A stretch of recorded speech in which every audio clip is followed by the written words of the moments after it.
lang kami guys sa Lusong Falls sa gabi. Nag-hiking pa kami kanina. So worth it naman.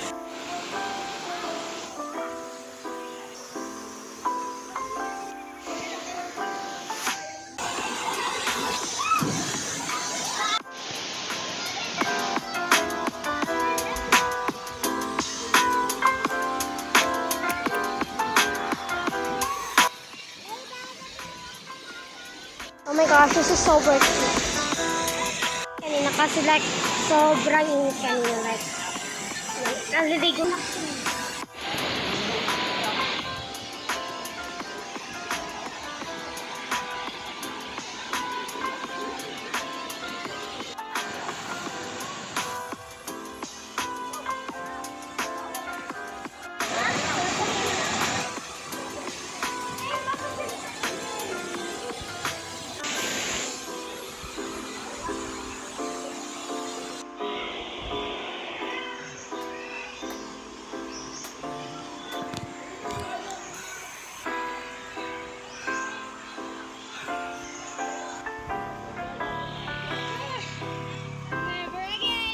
Kasi yung aming sasakyan is nandun. So, kaya nag-hiking na naman si ate. Gigil to.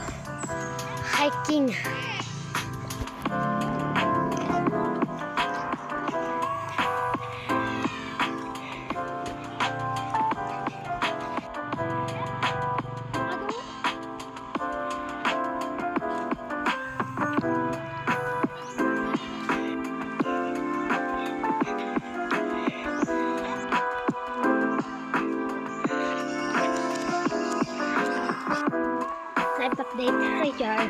Update guys.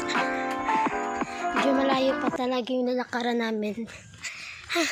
Gigigil ako. Pero sobrang enjoy kami doon kanina. Sobrang enjoy namin kanina talaga. Sobrang ganda doon. Dito sa Lusong Falls ng gabi. Yun nga lang yung mga dito yung agihan o yung mismong daanan. Yung daanan papunta dito is medyo mahirap. At yung makakapasok lang dito talaga is yung motor lang. Yung dito makakapunta dito yung mga tricycle, kotse. Pero depende naman kung siguro.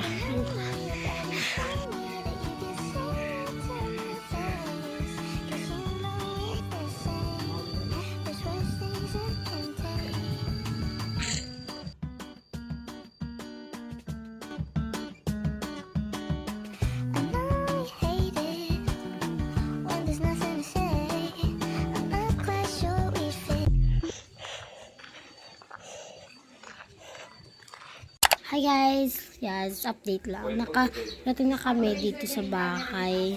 Nakapag-malaw na rin ako. Sana pa kami dumating, nakakain na rin niya ako. Mga 10:30 ba? And yes, 10:30 and 12 na. 10:30 kami dito.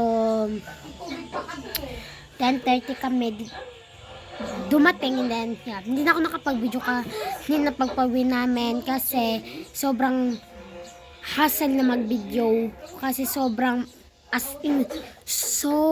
hassle talaga kasi daanan doon, alam mo yung parang pababa na siya lahat, tapos pababa na naman, parang ganon, kaya medyo nahirapan kami kaya hindi na ako nakapag-video. Kaya ayun, medyo little details lang naman yun. Maliit lang na details lang naman kasi hindi kami dun tumagal. Mga 2.5 hours kami nandun. So yeah, 2.5 hours lang kami nandun sa Lusong Falls. Pero enjoy talaga namin kasi sobrang lamig ng tubig. Ayan, enjoy naman kahit ganun lang. Parang nag-hiking talaga kami doon. Yung mismo parang talaga doon. Nag-hiking doon. Hindi naman hiking kasi like pumunta kami sa taas ng Lusong Falls and then bumaba na naman. Yun, nahirapan kami. See you on my next vlog. Yes, guys.